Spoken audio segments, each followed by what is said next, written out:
Hello, আরে শুনছেন তো, শুনতে পাচ্ছেন তো? আরে হ্যাঁ হ্যাঁ, আমি চিন্ময় রায় বলছি। হ্যাঁ, কমিউনিটি রেডিও JU 90.8 এই চ্যানেল থেকে।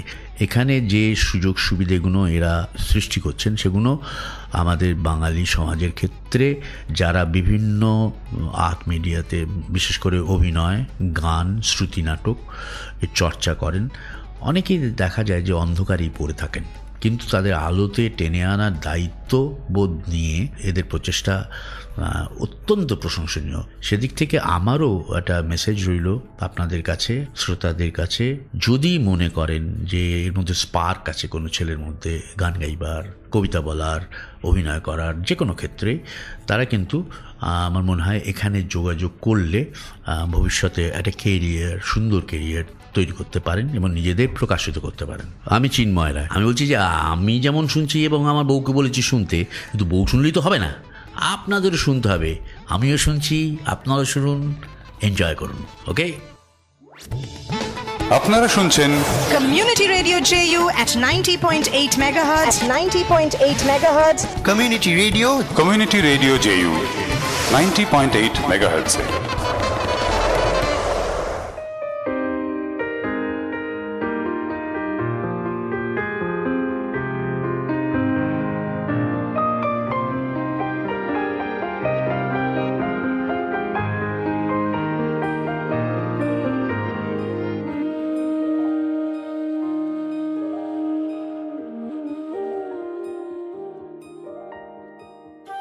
নমস্কার, শুনছেন কমিউনিটি রেডিও JU 90.8 মেগাহার্টজ। আপনাদের সঙ্গে কবিতা নিয়ে সংস্কৃতি অনুষ্ঠানে রয়েছি আমি, সত্যজিৎ। আজকে রয়েছি এমন একজন মানুষের সঙ্গে যার কথা শুনলে, যাকে দেখলেই মন ভালো হয়ে যায়, এরকম একজন মানুষ রয়েছে উর্মিমালা বসু। উর্মিদি, স্বাগত জানাই তোমাকে। স্বাগত, কিন্তু এই তো একটা মুশকিল, আমাকে তো এখন কেউ দেখতে পাচ্ছেন না, মন ভালো হওয়ার কোনো উপায় নেই। না, দেখতে বোধহয় পাচ্ছেন, গলা দিয়েই চেনা একদম, তার জন্যই বোধহয় দেখতে পাচ্ছে। এবং এই যে উর্মিদি, উর্মিমালা বসু, তোমার সঙ্গে আমার তো সেইভাবে পরিচয় নেই, কিন্তু উর্মিদি বলতে কোথাও যেন বাঁধলো না। এই জায়গাটা তুমি যে তৈরি করে দাও, একজন অচেনা, মানে আমার কাছে তুমি অনেক পরিচিত, কিন্তু আমি তো তোমার কাছে সেরমভাবে পরিচিত নই, একদমই নতুন একজন। কিন্তু এই যে জায়গাটা তুমি তৈরি করে দাও কবিতার বাইরেও, তার জন্য তুমি সবার কাছে এত প্রিয়, আর তোমাকে পেয়ে সত্যি খুব ভালো লাগছে। আমারও ভালো লাগছে এখানে এসে।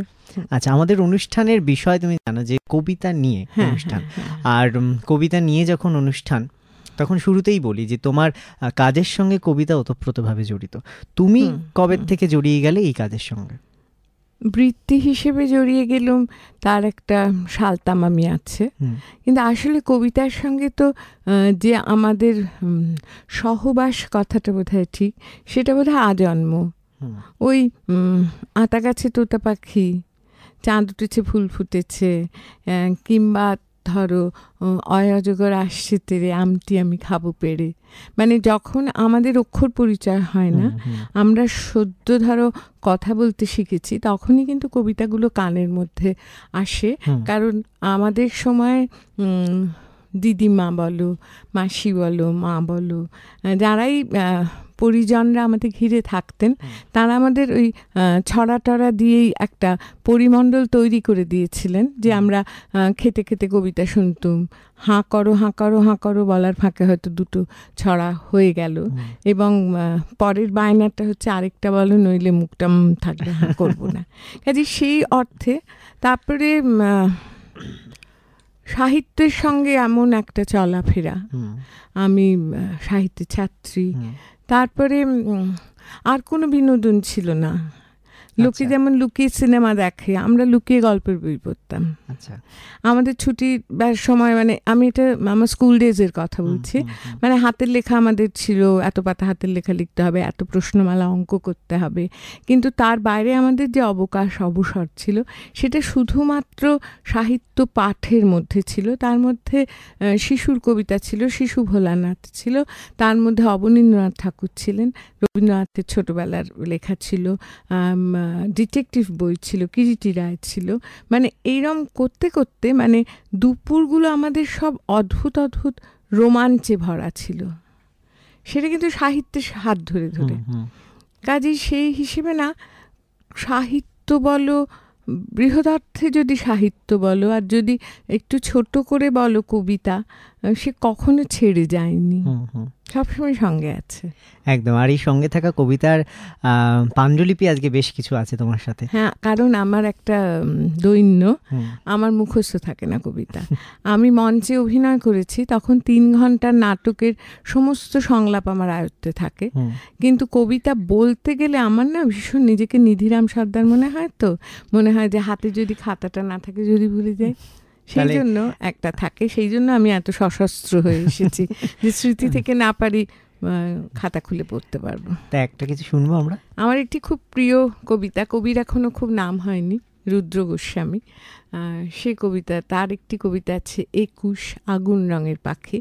এই কবিতাটি দুটি কারণে প্রিয়, এত সুন্দর করে আমার বাংলা ভাষার সঙ্গে আমার যোগটাও সরল করে কেউ বলেনি, আর দ্বিতীয়ত আমি তো বাংলায় গান গাই, সেই কারণে আমার খুব প্রিয় কবিতা 21 আগুন রঙের পাখি।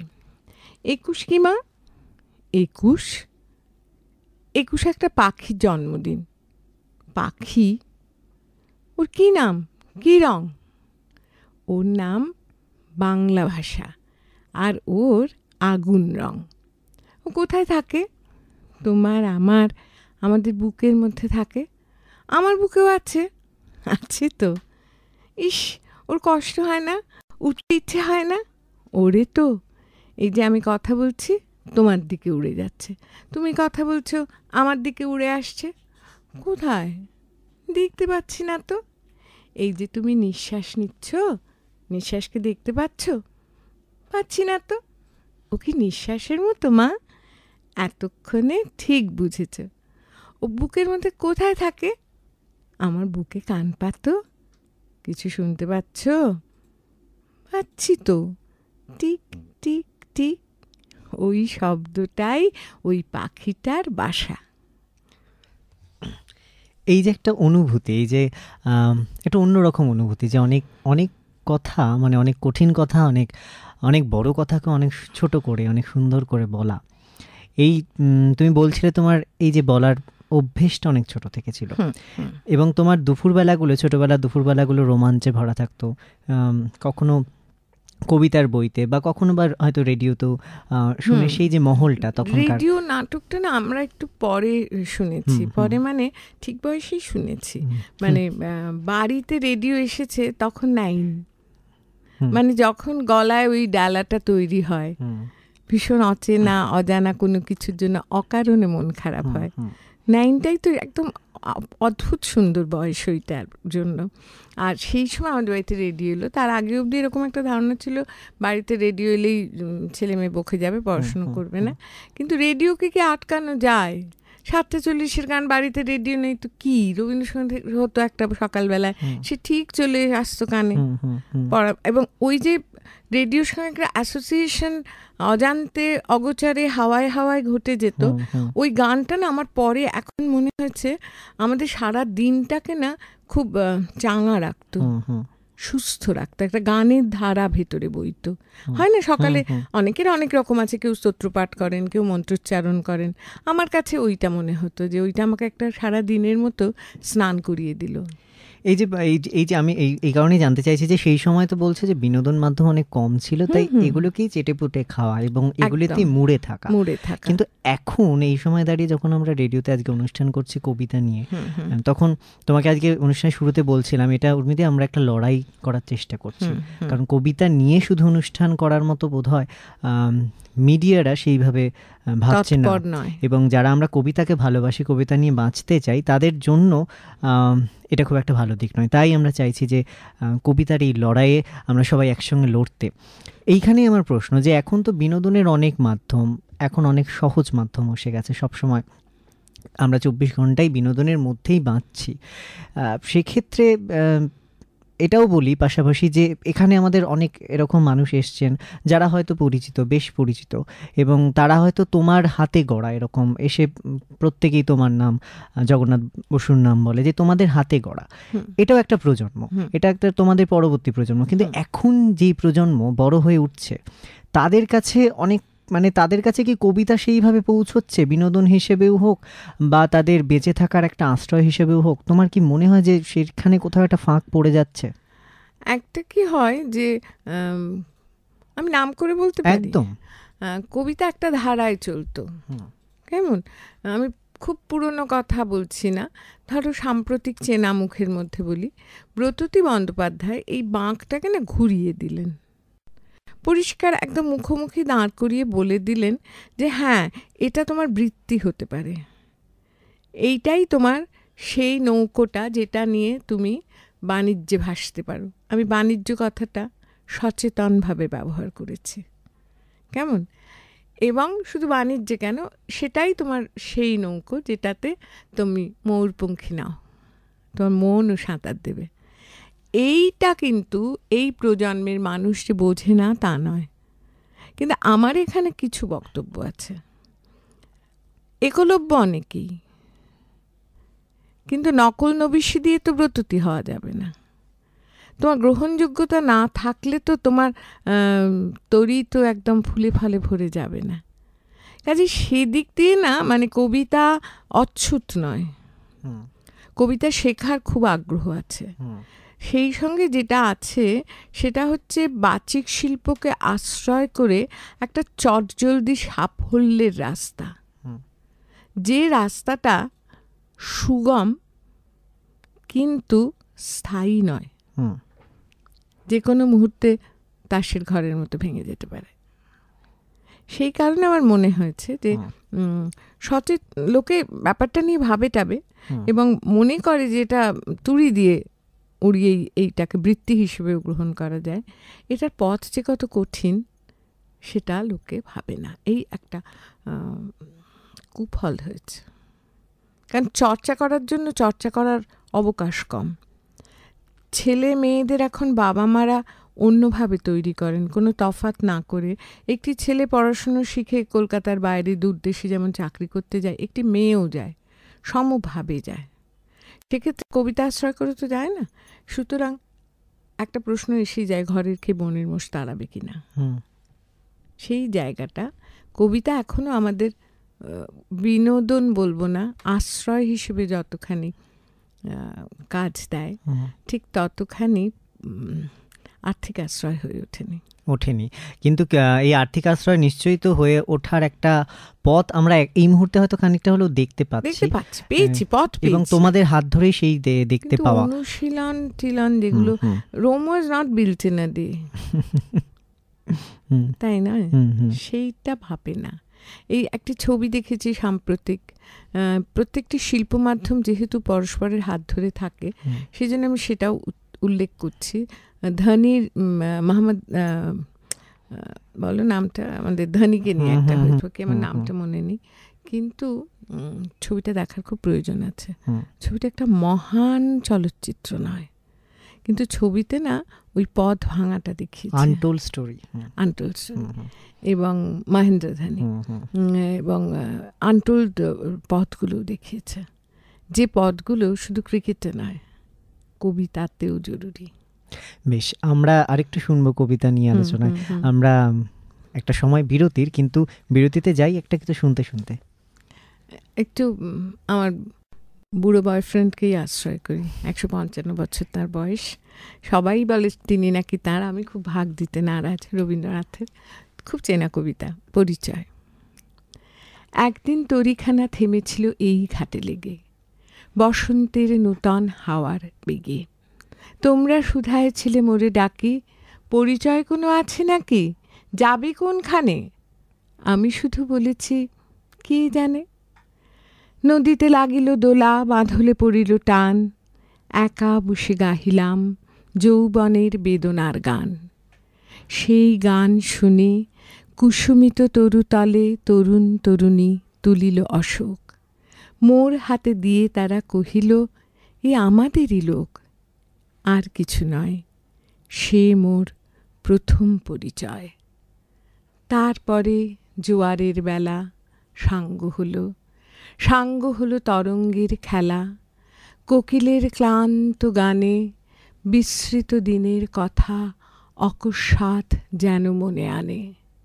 কনক চাঁপার দল পরে ঝুরে, ভেসে যায় দূরে ফাল্গুনের উৎসব রাতির, নিমন্ত্রণ লিখন পাতির ছিন্ন অংশ তারা।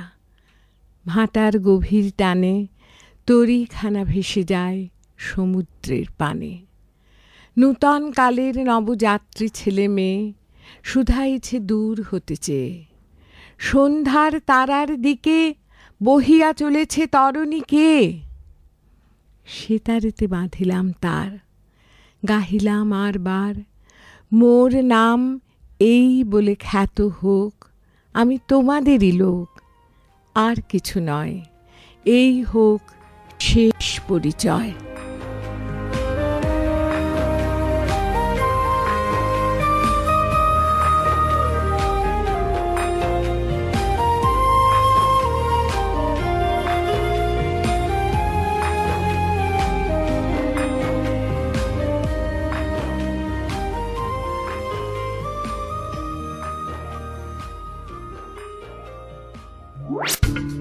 হাই, আমি অগ্নিমিত্র পল।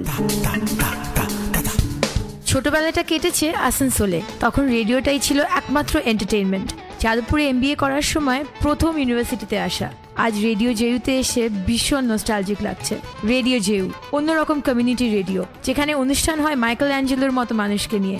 জামদানি শাড়ি থেকে বইয়ের প্রচ্ছদ সবই এখানে আলোচনার বিষয়। সিনেমার পোস্টার নিয়ে যে অনুষ্ঠান হতে পারে ভাবতেই পারিনি। ভেবেছি রেডিও জেইউতে শোনার পর। আমি শুনি, আপনারাও শুনুন 90.8 community radio JU. Just listen, শুনতে থাকুন। আপনারা শুনছেন Community Radio JU at 90.8 megahertz. 90.8 megahertz. Community radio JU 90.8 megahertz.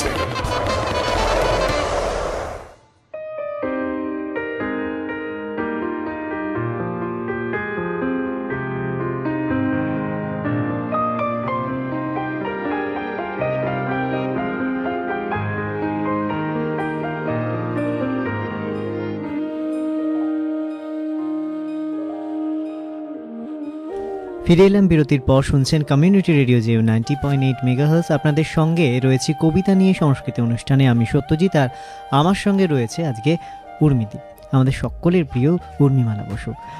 দিদি, ব্রেকে যাওয়ার আগে আমরা কবিতা নিয়ে আলোচনা শুনছিলাম যে কবিতাকে আশ্রয় করে তো বাঁচতে তো সবাই চায়, কিন্তু কবিতাকে আশ্রয় করে বাঁচার পথে বাধা হচ্ছে আর অর্থ।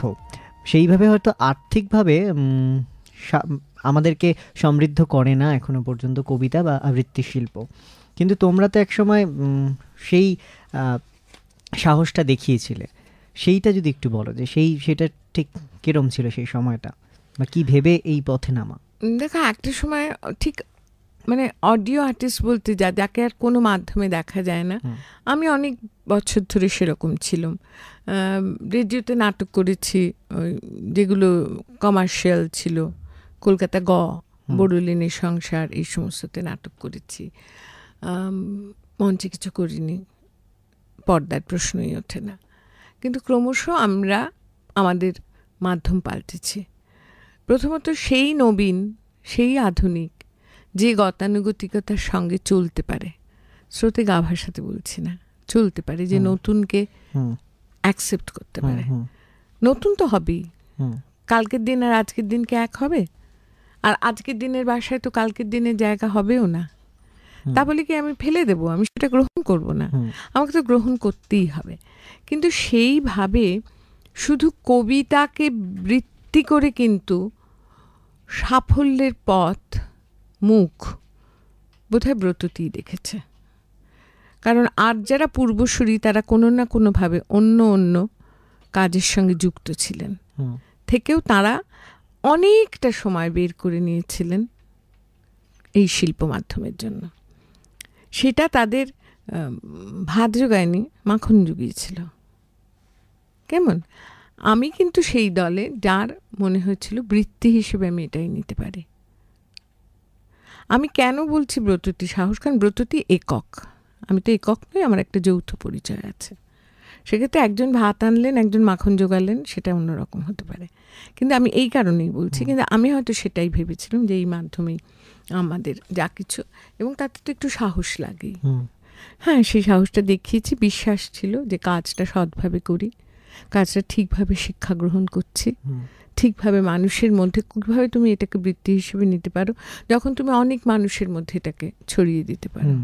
এবং আমি এত জীবনে ভালো মানুষ দেখেছি যে আমার সমস্ত সময় মনে হয়েছে আমার ভালো মানুষ হিসেবে লোকের কাছে পৌঁছানোটা সব থেকে আগে জরুরি, এবং সেখান থেকেই ভালো শিল্প আমি তাদের মধ্যে দিতে পারবো।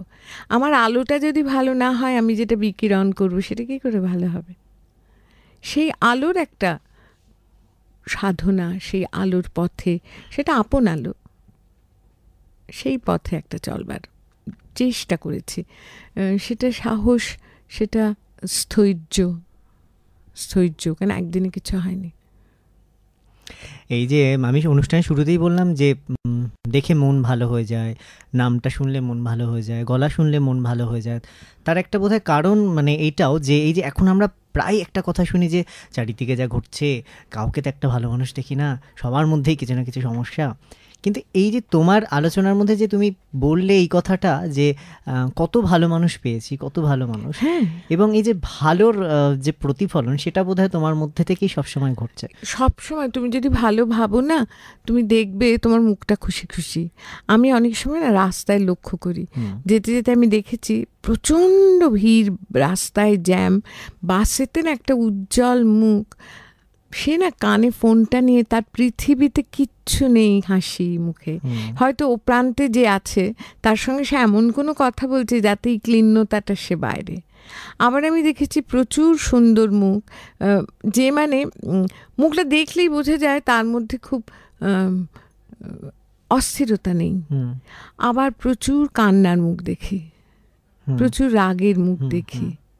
কেউ কেউ হয়তো খুব সুন্দর মুখে এমন কোনো কথা বলে ফেলেন যে কথাটা রাগ লুকোতে না পারার কথা, ঈর্ষা লুকোতে না পারার কথা, তার মানে ভেতরে ভেতরে কোথাও সেটার একটা চর্চা চলে।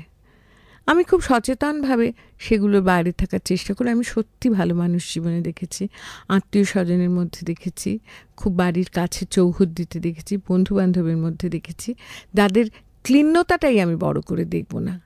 এবং আমি বিশ্বাস করি আমি যত পাইনি, যদি আমি স্কেল টেনে লিখি পাওয়া না পাওয়া, তাহলে আমার না পাওয়ার চেয়ে আমার পাওয়ার ঘরে বেশি জিনিস আছে। সুতরাং আমি পাওয়ার কথাটা ভাবি। এই মুহূর্তটাতে তুমি যে আমাকে ডেকেছো, তুমি যে আমাকে এই রেডিও স্টেশন থেকে একটা অনুষ্ঠান করতে বলেছো, এটা তো এক অর্থে আমার অর্জন। এটা তোমার যেমন আনন্দের দিক, আমারও আনন্দের দিক যে আমার কথাগুলি এতজনের কাছে আমি পৌঁছে দিতে পারছি, সেটাই এনজয় করি, সেটাকেই ঠিক বলে ভাবি। সেটাও কিন্তু একটা কবিতা, সুন্দর করে বাঁচা, হুমায়ুন আজাদের লেখা। ভালো থেকো, ভালো থেকো ফুল মিষ্টি বকুল, ভালো থেকো, ভালো থেকো ধান ভাটিয়ালি গান, ভালো থেকো, ভালো থেকো পাতা নিশির শিশির, ভালো থেকো, ভালো থেকো জল নদীটির তীর, ভালো থেকো, ভালো থেকো গাছ পুকুরের মাছ, ভালো থেকো, ভালো থেকো মাঠ রাখালের বাঁশি, ভালো থেকো লাউ কুমড়োর হাসি, ভালো থেকো আম ছায়া ঢাকা গ্রাম, ভালো থেকো, ভালো থেকো ঘাস ভোরের বাতাস, ভালো থেকো, ভালো থেকো রোদ মাঘের কোকিল, ভালো থেকো, ভালো থেকো বক আড়িয়াল বিল, ভালো থেকো, ভালো থেকো নাও মধুমতি গাঁও, ভালো থেকো, ভালো থেকো মেলা লাল ছেলেবেলা, ভালো থেকো, ভালো থেকো, ভালো থেকো, ভালো থেকো। ভালো, তোমরাও ভালো থেকো, তুমি ভালো থেকো। আমি বলতে ইচ্ছে করছে এই কারণে, কারণ অনুষ্ঠানের সময় শেষ, কিন্তু অনুষ্ঠানের সময় শেষ এই কথাটা বলতে ইচ্ছে করছে না, কারণ তোমাকে আমরা মানে মনে হচ্ছে যে আরও শুনি। আর যেতে যেতে আমার একটা প্রশ্ন খুব জানতে ইচ্ছে করছে, কারণ কিছুদিন আগে জগন্নাথ দা এসেছিল, আমি জানতে চেয়েছিলাম একই প্রশ্ন, তোমার কাছেও সেই একই প্রশ্ন করবো যে দম্পতি হিসেবে একই প্রফেশনে থাকা কতটা সুবিধের আর কতটা অসুবিধের? বেশিটা সুবিধের। অসুবিধাটাও জানতে চাইবো। হ্যাঁ, বেশিটা সুবিধের এই কারণে যে রাত বেড়েতে বাড়ি ফেরা যায়, বর ভুরু কোচ করে না, তার সঙ্গেই আছি। অসুবিধাটা বাইরের লোকে ঘটায়, দুম করে হয়তো বলে দিল আজকে আপনি যা ভালো করেছেন না, মানে দারুণ, আপনি আজকে দারুণ। তা আমি তখন জিজ্ঞেস করি যে তার মানে অনুষ্ঠানটা খুব খারাপ হলো না? না না দিদি দারুণ। তুমি যে বলছো আপনি ভালো করেছেন, দুজনে ভালো না করলে তো আমাদের অনুষ্ঠানটা ভালো হতে পারে না। এই ব্যাপারগুলো না বাইরে থেকে একটু ইনজেক্ট করার চেষ্টা হয়, কিন্তু তোমার বর্মটা যদি শক্তপোক্ত থাকে, তোমার বোঝাবুঝিটা যদি সুন্দর থাকে, আমাদের ভয় কাহারে। একদম। চলো আমরা আজকের এই সাহস নিয়ে আজকের অনুষ্ঠান এখানেই শেষ করছি, কিন্তু এইটুকু আশা রাখছি তোমাকে আবারও পাবো। নিশ্চয়ই, কিচ্ছু বলা হয়নি তো, অনেক কিছু শোনার বাকি আছে। আর আপনাদের কেমন লাগলো আপনারা জানান, ফোন করুন 24146060, মেল করুন radiojiv@gmail.com, ফেসবুকে আসুন www.facebook.com/radiojiv, আর সঙ্গে থাকুন, সঙ্গে রাখুন রেডিও জিভ।